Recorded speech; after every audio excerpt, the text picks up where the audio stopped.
Hello, I'm Fraser McCauley. I'm one half of the team behind Search and Destroy. I'm Stuart Dunning and I'm the second member of the team behind Search and Destroy.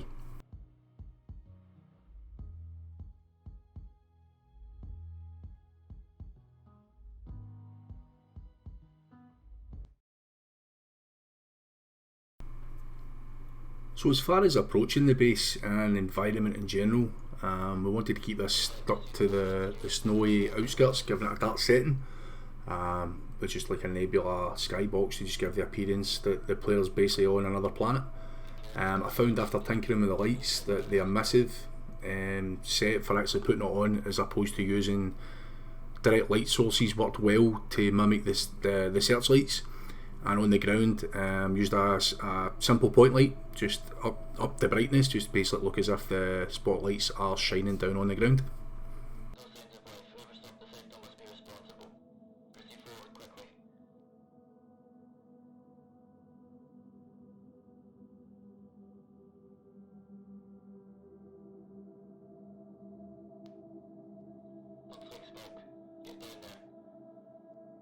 Back in the planning phase of the project, we had this idea to draw the player's attention to the outpost so they knew immediately that something was wrong. This is visible even in our first piece of concept art.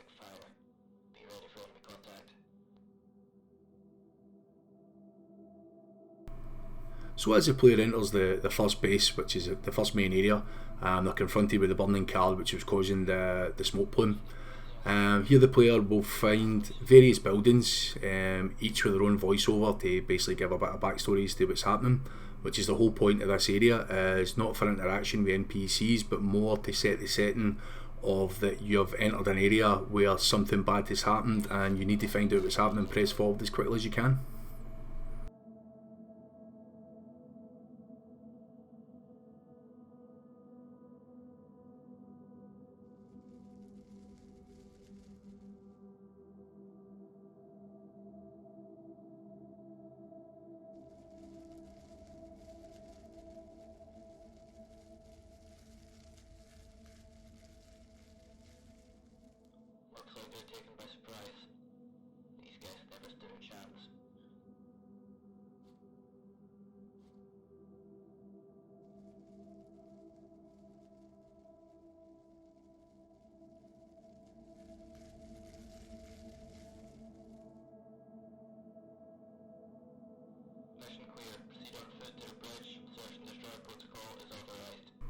So now the player has his orders to basically press forward with the search and destroy protocol activated, giving the player the ability to now defeat any and all enemies that confront him on his way to complete his objective.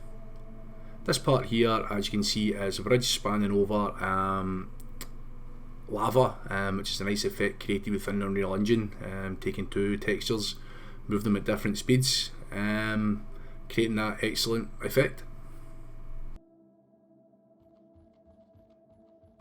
So now across the bridge, you'll have noticed that there are beacons with a yellow emissive colour applied to them. Basically this is to act as a guide for the player to head forward, and also to mimic what would be if a vehicle was driving from the base to the lab area ahead or the tunnel on the left. The tunnel's collapsed. No way for reinforcements to get here.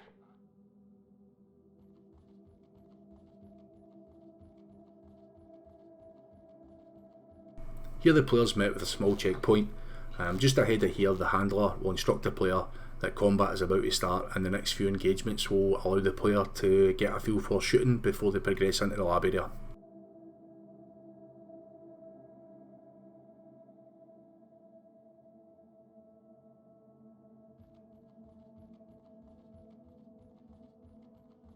Ready weapons, enemy movement ahead.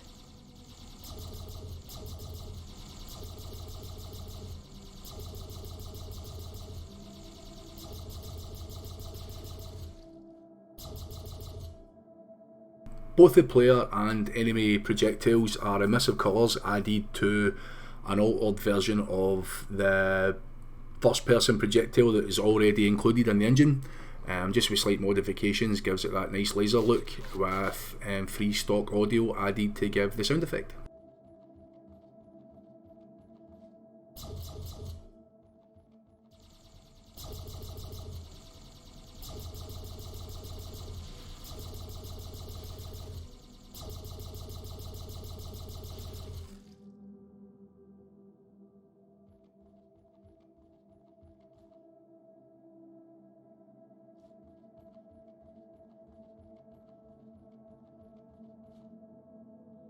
like the last open. Keep going and you'll reach the lab.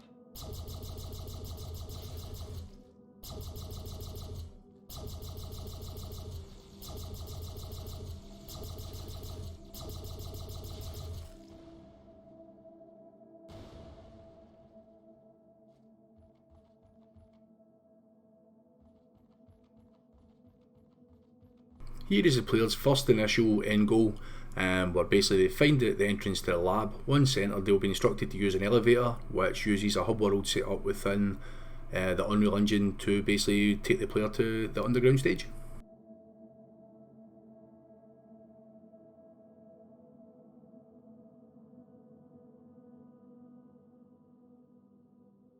Use that lift to descend into the main lab.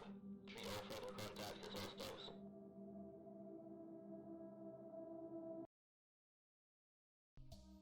The entrance to the lab was where we got to really flex our creative muscles and fully make use of our sci-fi setting.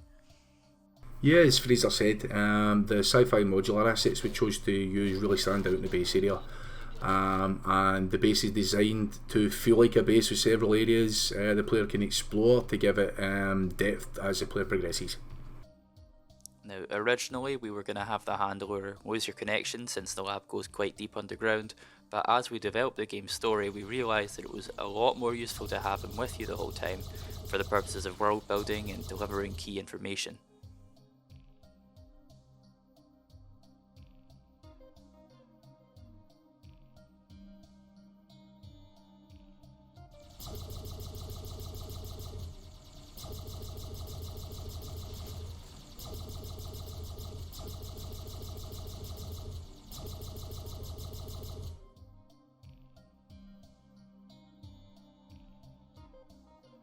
This looks like the armory.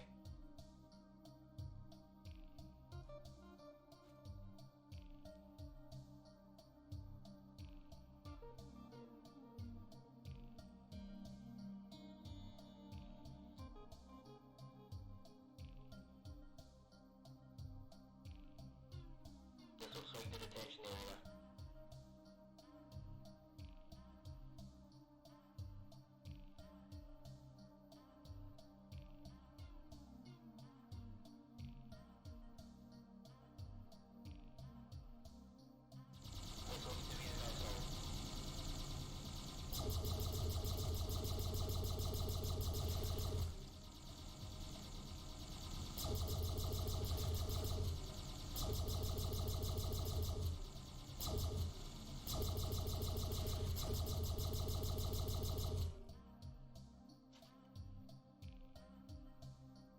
vessel.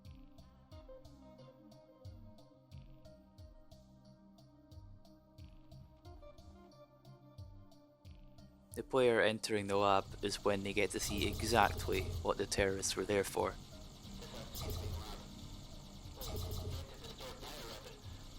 This has to be the main lab.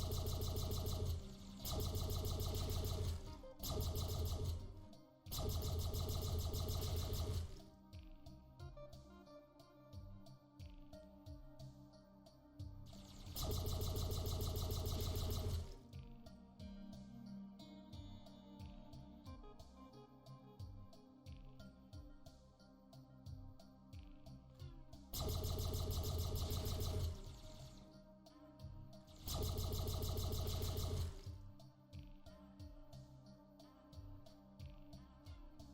be the target.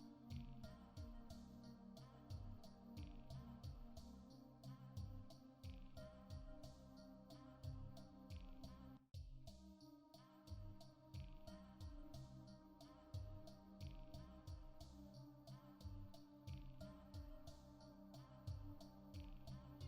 In here in the crew quarters, on the wall there's a video screen, basically just chose to make it look like the inhabitants were watching a cartoon. It was more just to test to see if I could actually use a video within the Unreal Engine and how I would get that to work with sound getting close and then stopping as the player moved backwards.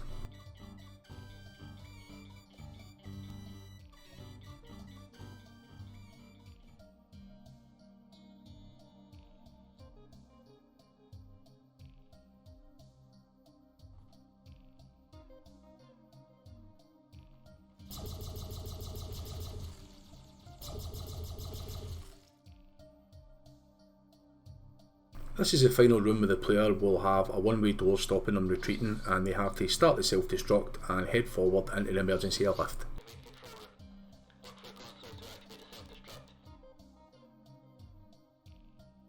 Warning. Self-destruct activated. All crew members evacuate facility immediately. Warning. Self-destruct activated. All crew members evacuate facility immediately. Warning. Self-destruct activated. All crew members. This final sequence, although short, is exceedingly well put together, where Fraser gives the impression that the player is under pressure from the get-go, and their only option is to head forward. There's some really nice effects as the player progresses with explosions, visually, as you'll see, not just the audio quality, and he has the roof collapsing. You think you're safe running through, the next minute the bridge you're trying to escape to collapses into a lava pit. You have to find your other way around. It's got a nice room you enter. Basically the floor is all destroyed. You feel an impending doom, so keep heading forward. You eventually reach the final objective of the corridor, which when you escape, you're back into the outside setting, ready to escape, being congratulated. And that is Search and Destroy.